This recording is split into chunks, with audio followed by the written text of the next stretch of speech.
Hi అండి, అందరికీ నమస్తే. Welcome to our channel. It's me Naga.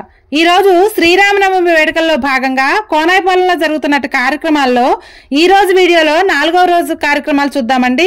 ఈ రోజైతే హనుమాన్ చాలీసా పారాయణం జరిగింది. చాలా బాగా జరిగిందండి. ఎక్కడా కూడా కని విని ఎరుగంగా చాలా దూరం నుంచి వచ్చారండి. వాళ్ళు చాలా అద్భుతంగా పారాయణం చేశారు. ఒక్కసారి ఆ వీడియోలన్నీ కూడా చూసి మన కన్నులు విందు చేసుకుందాం. ఈ పారాయణం చేయడానికి ఇబ్రహీంపట్నం నుంచి మల్లేశ్వరి వారి బృందంతో వచ్చారండి. హనుమాన్ చాలీసా దాదాపు వీళ్ళు 3000 కార్యక్రమాల దాకా పారాయణం చేశారు. తిరుపతి, శ్రీశైలం, సిరిడి పెద్ద పెద్ద దేవస్థానాల్లో వెళ్తుంటారండి. అలాంటి వారి చేత మన కోనాయిపాలెంలో పారాయణం చేయించడం అనేది మన అదృష్టంగా భావిస్తున్నాం. చాలా బాగా పారాయణం అయితే చేశారండి. ఒక్కసారి ఆ వీడియోలన్నీ కూడా చూద్దాం.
महावीर विक्रम रंगी गुमति निवारा सुमति संगी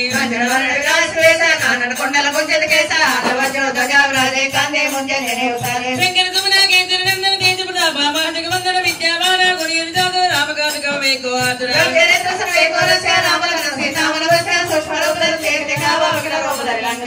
भीम रूप धरे असुर समारे रामचंद्र के काज समारे लाए जीवन लखन जाए श्री रघुवीर अच्युत लाए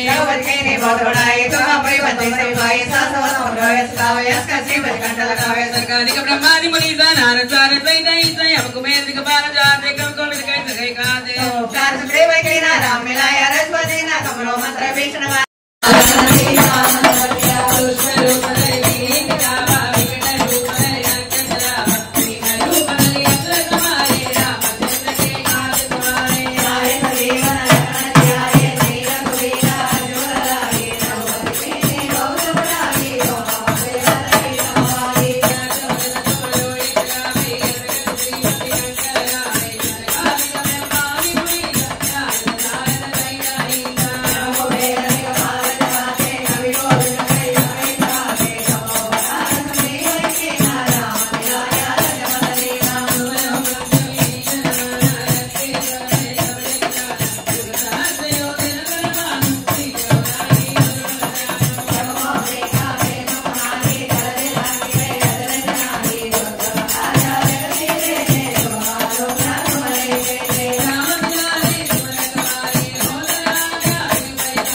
Jana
ఈ సీతారాముల కళ్యాణం శ్రీరామనవమి రోజు సీతారాముల కళ్యాణం ఒకటే చేస్తుంటారు. కానీ ఇక్కడ ప్రత్యేకత ఏంటంటే హనుమాన్ చాలీసా పారాయణం పెట్టారండి. ఆ హనుమంతుడికి శ్రీరాముడు అంటే పంచప్రాణాలు కాబట్టి ఆయన హనుమాన్ చాలీసా పెట్టారు. ఇదంతా కూడా చలపాటి సురేష్ గారి ఆధ్వర్యంలో ఇదంతా ఆయన పూనుకోవటం వల్ల ఇంకా ఊరి పెద్దలు యూత్ అందరి సహకారాలతోటి 108 సార్లు పారాయణం చేసుకొని ఇక్కడ ఏ హారత కార్యక్రమాలు అయితే జరుగుతున్నాయండి. ఇదంతా కూడా ఒక అదృష్టంగానే భావించాలి. ఎందుకంటే శ్రీరామనవమి రోజు ఇలా హనుమాన్ చాలీసా పారాయణం పెట్టుకోవటం మామూలు విషయం కాదండి. మనకి ఏది కావాలంటే అది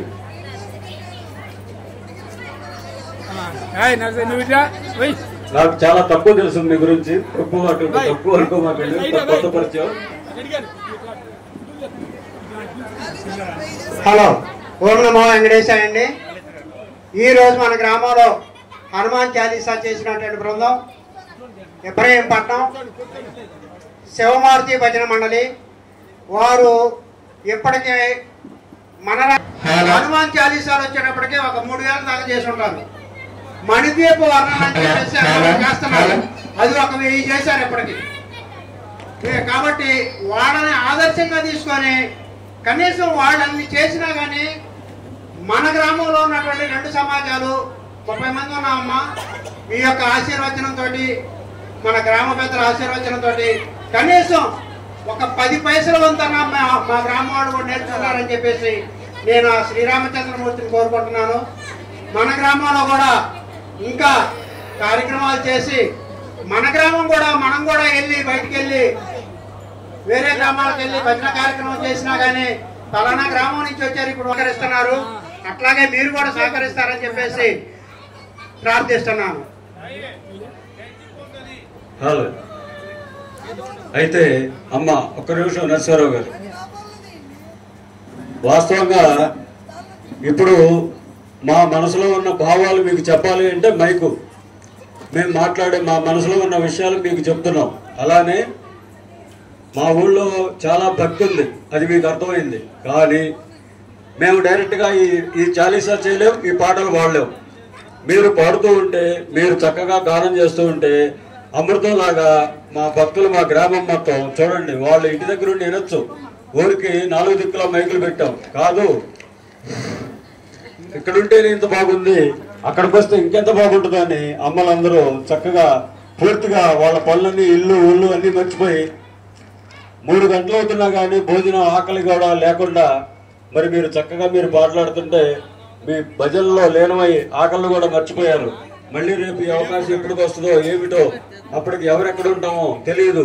అందుకని ఈ రోజే సంపూర్ణంగా భగవంతుడికి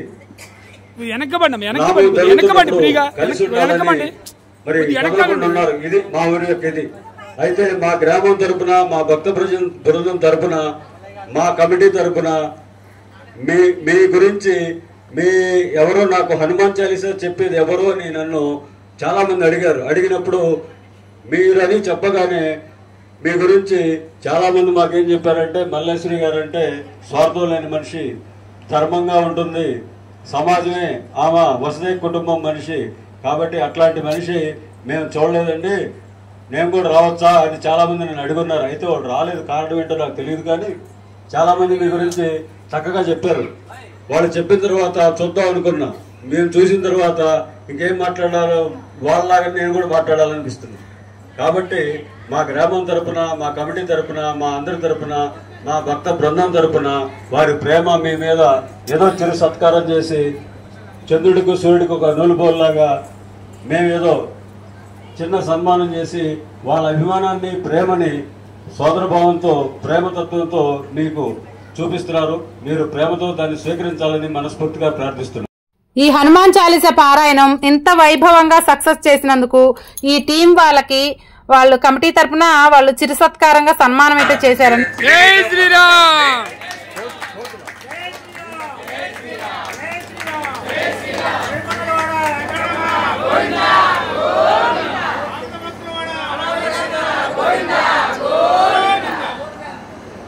ఆ షిరిడీలో కూడా మేము 365 రోజులు లలితా సహస్రనామం 24 గంటల్లో చేశాము.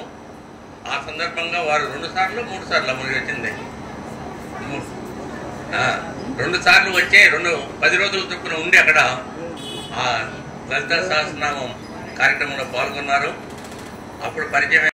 ఇక్కడ వచ్చేసి చలపాటి సురేష్ గారికి అయోధ్య నుంచి మెమోరిటీలు అయితే రాముల వారి మెమోరిటీలు అండి. ఈ యొక్క సందర్భంగా అయోధ్య బాలరాముడు మెమోరిటీలు ధర్మ ప్రచారకులైనటువంటి నరసింహరావు గారి చేత చలపాటి సురేష్ గారికి అందచేయడం జరిగిందండి.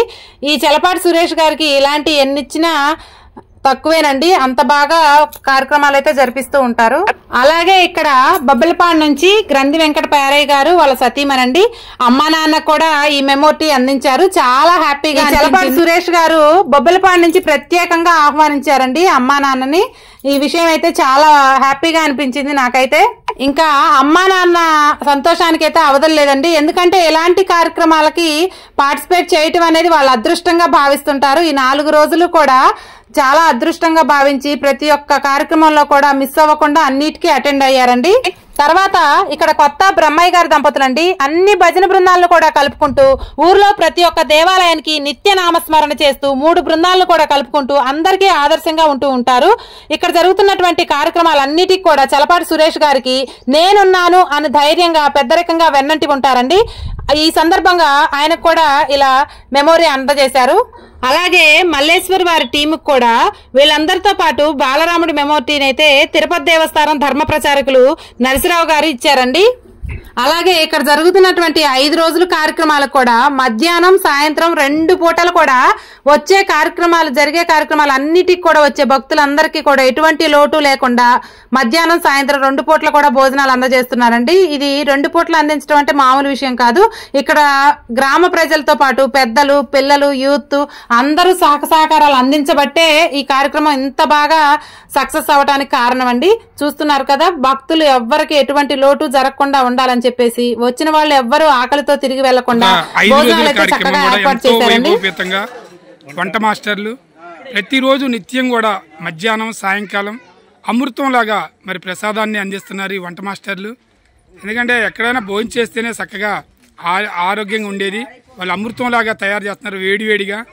వారికి గ్రామం తరపున ఉదయపూర్వక ధన్యవాదాలు తెలుపుకుంటున్నాం.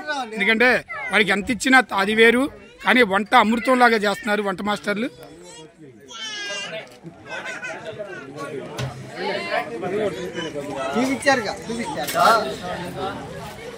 పగలు సాయంకాలం ప్రతిరోజు కూడా ప్రసాదంగా అమృతంలాగా మరి ప్రసాదం చేస్తున్నారు. వాళ్ళందరూ కూడా హృదయపూర్వక ధన్యవాదాలు తెలుపుకుంటున్నాం. అలా ఉదయం హనుమాన్ చాలీసా పారాయణం, మధ్యాహ్నం భోజనాలు, సాయంత్రం పూట చక్కగా మళ్ళీ శ్రీ నోరి నారాయణమూర్తి గారి ప్రసంగం అండి. ఇది ఆయన ప్రసంగం లాస్ట్ రోజు అండి. తెల్లారితే శ్రీరామనవమి కళ్యాణం కాబట్టి ఆ రోజే లాస్ట్ రోజు ఆయనది నోరి నారాయణమూర్తి గారి ప్రవచనాలండి. చాలా అద్భుతంగా చెప్పారు. ఆయన చెప్పే ప్రతి ఒక్క మాట కూడా వినండి. మరి ఎక్కడా కూడా మనకి అంత స్పష్టంగా అంత క్లియర్ గా మన లైఫ్ కి రిలేటెడ్ గా ఉండే మాటలు చెప్తారు. ఒక్కసారి వినండి. కృష్ణ ముకుంద మురారి ఇంతటి మహానుభావుడే కాబట్టి ఇంకొక మాట చెప్పింది కృష్ణ, నేను పూర్వజన్మలో వ్రతములు చేసిన దానినైతే కన్యలు పెళ్లి కావలసినటువంటి అమ్మలు ఆ చిన్న పిల్లలు మంగళగౌరి శివాలయంలో పార్వతీదేవికి దండం పెట్టండి. పెళ్లి కావలసిన 18 ఏళ్ల నుంచి రాగానే కనీసం 16 ఏళ్ల తర్వాత అయినా రోజు పార్వతీదేవి దగ్గర నమస్కారం చేసి ఆమె దగ్గర కాస్త కుంకుమ బొట్టు అలా కుంకుమ వేసి పాదాల దగ్గర కుంకుమ పెట్టుకొని నాకు మంచి భర్త రావాలి అని ఆ గౌరీదేవిని ప్రార్థించండి. ఇవన్నీ చెయ్యాలి తెలిసినా. వ్రతముల్ దేవతలకు నమస్కరించాలి, గురువులకు నమస్కరించాలి తెలిసినా. పెద్దలు కనపడితే నమస్కరించాలి. మీరందరూ నమస్కరించండి. ఆశీర్వచనం అఖండ విద్యా ప్రాప్తిరస్తు. 20 ఏళ్ల వాడు నమస్కరించండి, 25 ఏళ్ల అబ్బాయి ఎవరు ఉంటే శీఘ్రమే కళ్యాణ ప్రాప్తిరస్తు. దీవిస్తారు. గురువులకు నమస్కారం చేయాలి, నేర్చుకోండి. భాగవతం అంటే ఏదో మామూలు పిచ్చి పిచ్చి కథ కాదు. అది మాకు తెలుసు కదా భాగవతం, ఏం తెలుసు, ఇవన్నీ ఉన్నాయి. బుధ సేవల్ మంచి వారికి సేవ చేయాలి. మీ ఊళ్ళో చూడండి, మంచి పనులు చేస్తుంటే అందరూ కలిసి ఇంతమందికి రేపు 5-6 వేల మంది భోజనాలు, 5 రోజులు బట్టి భోజనాలు, టిఫిన్లు ఏంటి మామూలా? ఇదంతా మా ధనం భగవంతుని సేవకై వినియోగిస్తున్నాం.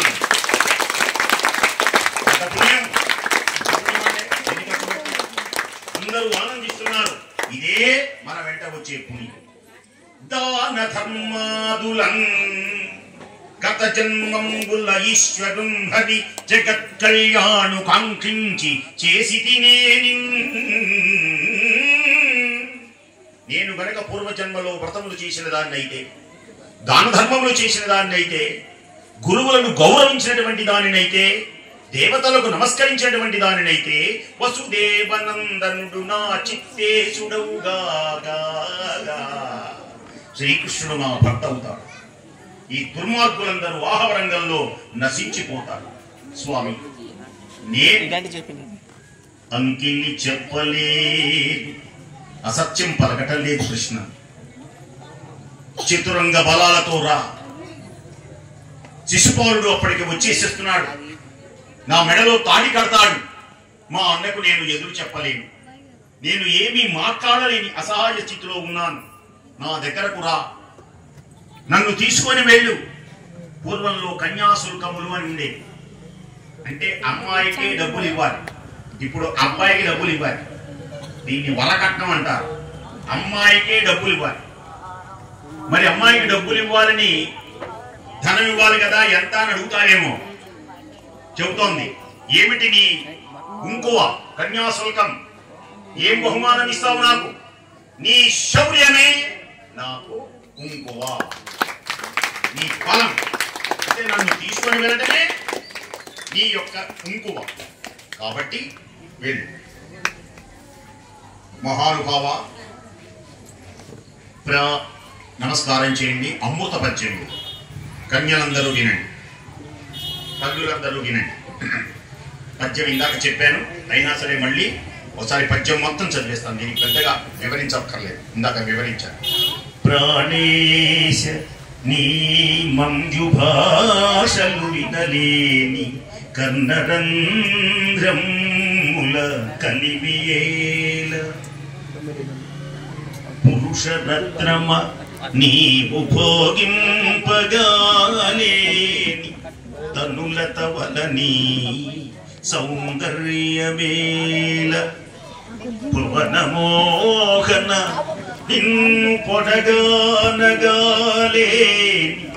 చక్షురింద్రియముల సత్వమేల దయిత నీ అధరామృతంబు ఆనగాలేని జిహ్వకు ఫలరస సిద్ధియేల నీరజాతనయన నీ వనమాలికా గంధమపలేని ఘ్రాణమేల ధన్య చరిత నీకు దాస్యంబు సేయని జన్మమేల వేయి జన్మములకు నీ సేవ చెయ్యనటువంటి ఎన్ని జన్మలెత్తినా ప్రయోజనం లేదు. ఒక్క జన్మలోనైనా నీ పాదసేవ చేసేటువంటి అదృష్టాన్ని కలిగించు అని ప్రార్థించి ఈ అగ్నిజ్యోతులు అమ్మవారి యొక్క అందాన్ని కూడా చెప్పాడు. అమ్మవారు చాలా బాగుంటుంది కృష్ణ, నువ్వే కాదు నీకు తగిన ఇల్లాలు. ఆమె పెదవులు ఎలా ఉంటాయో తెలిసిన? పండిన దొండ పండులా ఉంటాయి. తెలిసిన? పండిన దొండ పండులా ఉండాలి, ఎండిపోయినట్టు ఉండవు ఎప్పుడు పెదవులు. అందుకని ఆడవాళ్ళు నల్లగా ఉన్నా మా పెదవులు కూడా ఎర్రగా ఉన్నాయని అంటే చూసుకో మా పెద్దలు ఎలా ఉన్నాయి చూసుకో. యూట్యూబ్ లో వచ్చింది, పూలు పెట్టని చూడు నేను పూలు పెట్టని చూడు, పూలు పెట్టని చూడు, చీర కట్టని చూడు నేను చీర కట్టని చూడు, అలో చక్కడ కుర్రోరో. కనుబొమ్మలు ఎలా ఉంటాయో తెలిసిన? ధనుస్సులా ఉంటాయి. అందుకని ధనుస్సులా ఉండడానికి ఏం చేస్తారంటే కాస్త పెన్సిల్తో కాస్త పొడిగా పెరిగినవని కత్తిరించుకొని అలా అందమైనటువంటి ఆమె జడలా ఉంటుందో తెలిసిన? తుమ్మిన పూసనే. ఎందుకంటే ఇది వేదాంతం. అందుకే నేను జగద్గురు. నిన్న చెప్పాను, పాలలో వెన్న ఉంటుంది, కనపడుతుందా? కనపడదు. దేహంలో ఆత్మ ఉంటుంది, కనపడుతుందా? కనపడదు. బాగా వినండి. కరెంటు తీగ, రాగి తీగ కనపడుతుంది, విద్యుత్తు కనపడుతుందా? కరెంటు కనపడదు. అలాగే దేహం కనపడుతుంది, ఆత్మ కనపడదు. అలాగే పాలలో దాగి ఉన్న వెన్న కనపడదు. ఆ వెన్న కనపడనటువంటి వెన్న ఎంత గొప్పదో, కనపడేటువంటి దేహం నందు ఈ ఆత్మలను ఆయన దోచుకుంటాడు. ఈ ఆత్మే అన్న. అందుకని నవనీత చోరుడు. అది మహర్షులకు మాత్రమే తెలుసు, జ్ఞానులకు మాత్రమే తెలుసు, మిగతా వాళ్ళకి తెలియదు. కాబట్టి మహానుభావుడైన ఇంకొక విశేషం చెప్పింది. స్వామి ప్రాణేశ నీ మంజు భాషలు వినలేని కర్ణరంధ్రముల కలిమియేలా.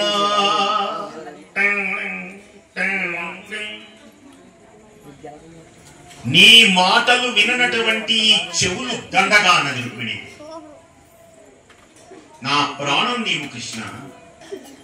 ప్రాణేశ, నీ మృదువైన అందమైన నీ మాటలు వినటువంటి ఈ చెవులు ఎందుకండి? మన చెవులన్నీ సార్థకత నీ 3 రోజులు గుర్తుపెట్టుకోండి. చెడ్డ మాటలు వినకూడదు, చెడ్డ మాటలు మాట్లాడకూడదు. ఇవి ఇంద్రియములు అంటారు, చెవులు ముక్కులు. ప్రాణేశ నీ మంజు భాషలు వినలేని కర్ణరంధ్రముల కలిమియేల. పురుషరత్నమ నీవు భోగింపగాలేని తనులత వలని సిద్ధియేల. దయిత నీ అధరామృతంబు ఆనగాలేని జిహ్వకు ఫలరస సిద్ధియేలా. నీరజాతనయన నీ వనమాలికా గంధమొబ్బలేని ఘ్రాణమేల. నీకు దాస్యము చేయనటువంటి దేహం వ్యర్థం. రేపటి నుంచి ఊళ్ళోకొచ్చి ఆ ఎదురుకున్నా ఉన్న కృష్ణుడికి ఒక్క తులసి దళాన్ని అర్పించండి, మీ జన్మ పావనమవుతుంది. అన్ని ఇక్కడే ఉన్నాయి తులసి మొక్కలు. ఒక్కసారి మీరు ఆలోచించండి. రోజు నేను మా తులసి మొక్కని శంఖంలో పోసుకొని తీర్థం తీసుకుంటా తెలుసా? మీకు తెలుసో తెలియదు. సంఖ్య మార్చుకోగానే ఆ రాగి చెంబులో ఉన్న నీళ్లు తులసమ్మ దగ్గరికి తీసుకొని వెళ్ళి శంఖం తీసుకొని తులసి దళం తీసుకొని తాగుతా నేను రోజు. అది నా కష్టమైన పనే, బద్ధకం, ఒళ్ళు బద్ధకం. అలాంటి బద్ధకాన్ని విడిచిపెట్టండి, పుణ్యం చేసుకోండి.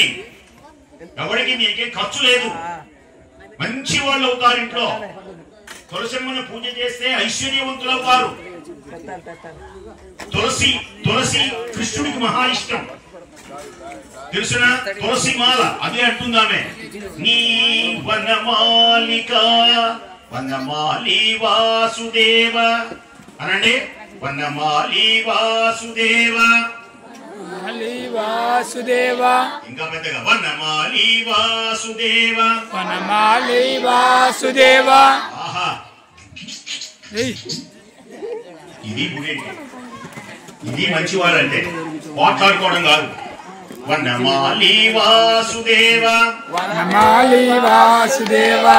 మనమోహన రాధారమణ, మనమోహన రాధారమణ, మనమోహన రాధారమణ, మనమోహన రాధారమణ, రాధారమణ, రాధారమణ, రాధారమణ, రాధారమణ. వనమాలి వాసుదేవ, వనమాలి వాసుదేవ. ధ్యానం చేసేవాడు భగవద్గీతలో ధ్యానం చేయడం కూడా పుణ్యమే. వనమాలి వాసుదేవ, వనమాలి వాసుదేవ. ధ్యానం